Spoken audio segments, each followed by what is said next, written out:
अस्सलाम वालेकुम। मोहम्मद अज़हर सिद्दीक अपने स्पेशल प्रोग्राम के साथ हाज़िर खिदमत है। ख़त की कहानी, मिलिट्री कोर्ट में क्या हो रहा है और हमारे यहाँ जुडिशरी जो है वारे न्यारे हो गए हैं, वो कैसे है, ये सारी बातें आपके साथ करते हैं। जस्टिस मोहसिन अख्तर कियानी समेत 5 जजेज़ ने चीफ जस्टिस आमिर फ़ारूक की मंजूरी से जारी करदा इस्लामाबाद हाई कोर्ट के जजेस की सीनियरिटी लिस्ट के खिलाफ representation chief justice Islamabad high court Aamir Farooq को भिजवा दी है। चीफ जस्टिस पाकिस्तान याह्या अफरीदी को भी इसकी एक रिप्रेजेंटेशन की कॉपी भेजी गई है। नुक्ता ये एक ही उठाया उन्होंने कि जजेस जिस हाई कोर्ट में तैनात हो उस हाई कोर्ट के लिए हल्फ लेना ज़रूरी है, और आइन की मंशा के मुताबिक दूसरी हाई कोर्ट में ट्रांसफ़र होने पर जज को नया हल्फ लेना पड़ता है। दूसरी हाई कोर्ट में ट्रांसफ़र होने जज की सीनियरिटी नए हल्फ के मुताबिक होगी, और अदालती ज़राए के मुताबिक 3 नए जजेस की ट्रांसफ़र के बाद सीनियरिटी लिस्ट से मुतासरा इस्लामाबाद हाई कोर्ट के जस्टिस मियाँ गुल हसन औरंगज़ेब और जस्टिस अरबाब मोहम्मद ताहिर भी अलग से अपने इदारे के सरबराह चीफ जस्टिस आमिर फ़ारूक को सीनियरिटी लिस्ट के खिलाफ intra court departmental representation file करेंगे।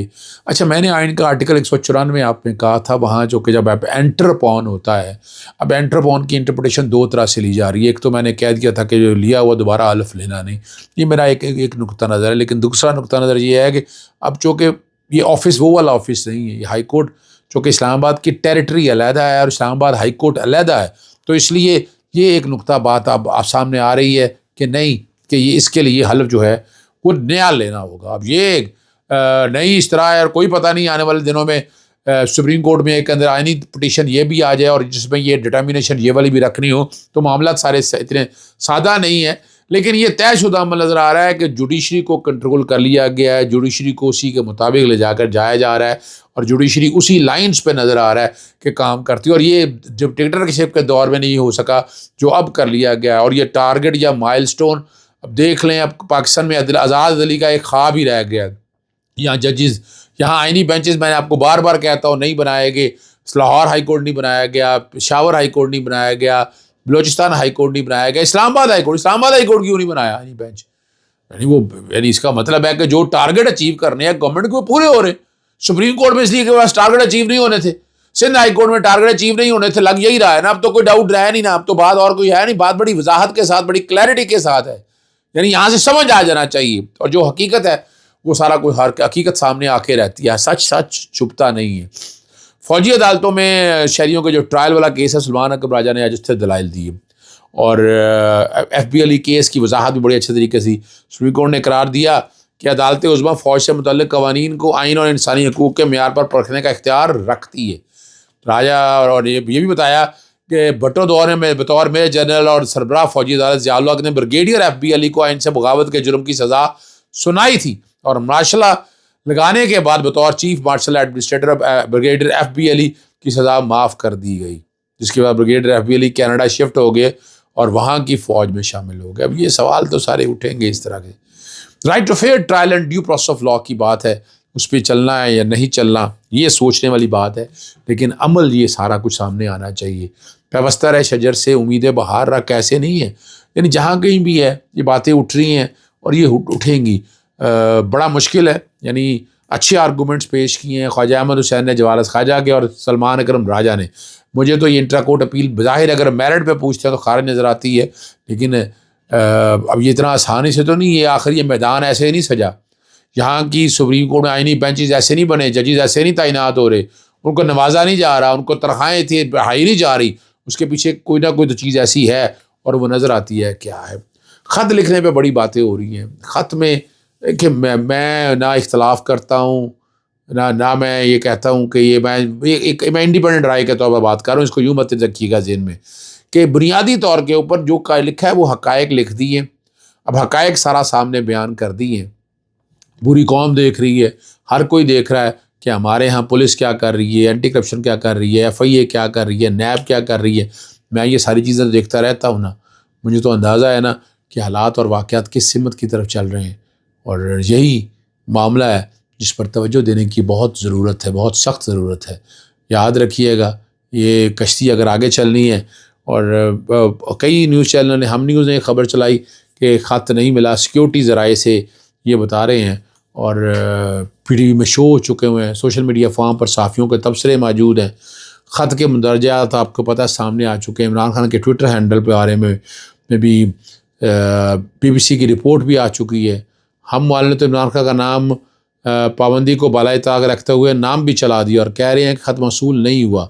پیکا ترمیمی ایکٹ 2025 کے تحت فیک نیوز کا مقدمہ درج ہونا چاہیے. جو لوگ اس کو NRO کہہ رہے ہیں، جو انہوں نے جلدی کر دی، یعنی پروگرام تو لینے اس خط کی اگر پورا پڑھ لینا، خط میں NRO والی بات تو نظر نہیں آ رہی ہے. صرف اور صرف جو خدشات ہیں، جو باتیں ہوئی ہیں، ساری جو حالات اور واقعات ہیں، جو امپریشن آیا ہے، جو چیزیں جس طرف جا گئی ہیں، پولیٹیکل انسٹیبلٹی، اکنامک اسٹیبلٹی اور باقی چیزوں کے حوالے سے جو بات ہے وہ ساری آتی ہے. خواجہ آصف کی ایک بات پہ جو میں اب کیا کہوں، بس قربان جائیں ان چیزوں پہ. انہوں نے کہا مہنگائی کی شرح 2.4% پر ہے. پاکستان میں ایک ہی چیز میں ترقی کر رہا ہے اور وہ جھوٹ اور مزید جھوٹ. ملک میں 33% ٹیکسٹائل انڈسٹری بند ہو گئی ہے. پنجاب حکومت نے کسانوں سے جو کھلواڑ کیا اس گندم کا بحران سر کے اوپر ہے. تیل اور ڈیزل کی کھپت میں 5% نہیں 27% کمی کیا کہہ رہے ہیں 27%، جو میرے پاس ڈیٹا شیئر ہوا ہے اس کے مطابق. اس کا مطلب ہے انڈسٹری تباہ ہو چکی ہے. سیالکوٹ اور فیصل آباد میں جیسے شہر میں بے روزگاری کے عروج پر ہے اور امپورٹ پر پابندی لگا کر ڈالر کی قیمت کنٹرول کرنا صرف ایسی حکومت کر سکتی ہے جسے گروتھ کا تصور ہی نہیں پتہ ہی نہیں. اور ایسے مہنگائی کی شرح میں کمی ہر طرف احمق لوگ ہی ہیں جو باتیں کر رہے ہیں، جو باتیں ساری آ رہی ہیں. 8 فروری کے جلسے کی تیاریاں چل رہی ہیں، لیکن بلوچستان سیکٹریٹ میں جو ہے نا چھاپا مارا گیا، وہاں گرفتاریاں ہوئی اور کیا حوالے سے میٹنگ چل رہی تھی. اور کل آپ کو پتہ ہے حسن ایوب نے بتا دیا تھا گرفتاریاں اور چھاپے، اور یہ معاملے صرف وہاں نہیں ہیں، وہ پنجاب کی حد تک بھی آ رہی ہیں. عالیہ حمزہ سے میری ملاقات آج ہوئی تھی لاہور ہائی کورٹ میں. وہ آئی تھی تو ان کو بہت سی چیزیں بتائی ہیں، بہت سے آئیڈیاز دی ہیں کہ ان چیزوں کو ایسے لے کے چلنا ہے. تو وہ کھڑی ہیں اور ایک آئرن لیڈی کی طرح پر کام کر رہی ہیں، یہ بڑی بات ہے. سینئر ہیلتھ رپورٹر سلیمان چودھری کی، انہوں نے کہا سعودی عربیہ صرف ایک میں انجیکشن، اس کے علاوہ بھی میں انجیکشنز کی بات کر رہا ہوں. یعنی اس ملک میں کیا لوٹ ماری رہ گئی، ادویات کے کام میں لوٹ مار ہو رہی، یعنی کوئی پوچھنے والا نہیں.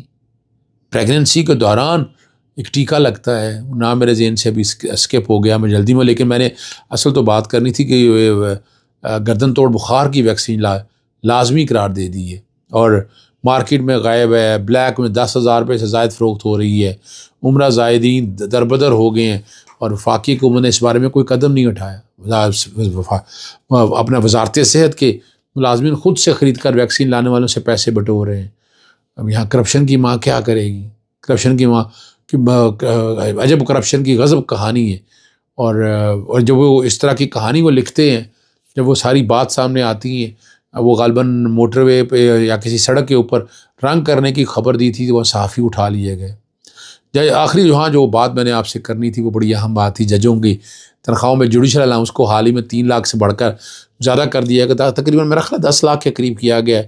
سرکاری استاذہ کا ٹیچنگ الاؤنس 1,000 روپے ماہانہ ہے. اس کے باوجود ہر جج کو آج کل آپ کو پتہ ہے 1.5 لاکھ روپے ماہانہ پر لا کلرک بھی دیے گئے ہیں جو جوڈیشل کو تحقیق کرتے ہیں ان کا، اور جج کو صرف دماغ لڑانا ہوتا ہے. یعنی یہ میں کیا کہوں، میں یہ بات کہنا چاہ رہا ہوں. جوڈیشل الاؤنس کے علاوہ بھی تقریباً 10 سے 15 لاکھ روپیہ تنخواہ، یعنی یہ جو ہے نا، یعنی اب اور ججز کی تعداد بھی بڑھا دی ہے، کمال کی بات ہے. یعنی اگر بتائیں کیا ہو رہا ہے وہاں لاہور ہائی کورٹ میں، کیا ہوا ہے کہ آپ کو اگر کوئی گریوینس ہے، اگر کوئی شکایت ہے تو پہلے آپ کو متعلقہ محکمے میں جانا ہے، متعلقہ محکمے میں ٹکر ماریں، لڑائی کریں، پھر آپ ہائی کورٹ آئیں گے. اس سے پہلے آپ کا ہائی کورٹ کا حال کوئی نہیں ہے. اور یہاں میں دوبارہ بڑے عرصے سے کہتا ہوں، بہت اہم معاملے یہاں ہائی کورٹ میں پینڈنگ پڑے ہوئے ہیں. میں رجسٹرار ابر گل صاحبہ سے ملا تھا، میں نے ان سے گزارش کی تھی کہ لارجر بینچ جتنے پڑے ہیں وہ کیسز ہی لگوا دیں. یعنی کیا مشکل کام ہے، چھوڑیں ڈسمس ہی ہونے دیں، لیکن کیسز تو لگوائیں نا. کیسز ہی نہیں لگتے یہاں پر سر درد، ٹکریں مارو، جو مرضی کرو، جس طرح مرضی حالات بناؤ. حالات جو ہیں وہ اس سمت کی طرف ہیں، ان حالات اس طرح اس ڈگر پہ چل رہے ہیں. یہ تکلیف دہ بات ہے. ہماری تو کوشش ہوتی ہے کہ ہم اب تک حق اور سچ کی بات پہنچاتے رہیں، آواز اٹھاتے رہیں. ہمارا کام آواز اٹھانا ہے اور وہ آواز تو ہم اٹھاتے رہیں گے اور ہم خاموش نہیں بیٹھیں گے. یہ ہمارا نقطہ نظر ہے اور بڑی کلیئرٹی ہے مجھے اس نقطہ نظر میں. کوششیں میں کرتا رہتا ہوں کہ آپ تک ساری چیزیں پہنچیں، سارے حالات اور بات بتاؤں آپ کو. اور آنے والے دنوں کے اندر جوڈیشری میں میں کو خاطر خواہ تبدیلیاں نہیں دیکھ رہا، لیکن جب تک 26ویں آئینی ترمیم کا فل کوٹ نہیں لگتا، 26ویں آئینی ترمیم کا دیکھا نہیں جاتا. دوسری طرف جسٹس یحییٰ فرید صاحب ہر چیز کو اپنے مسائل طریقے سے لے کر چل رہے ہیں، اور جو chief justice Lahore high court یا چیف جسٹس اسلام آباد ہائی کورٹ یا چیف جسٹس اور ہائی کورٹوں کے جو فرائض انجام دے رہے ہیں وہ سارے آپ کے سامنے ہیں. اجازت چاہتا ہوں. السلام علیکم. اللہ حافظ. پاکستان زندہ باد.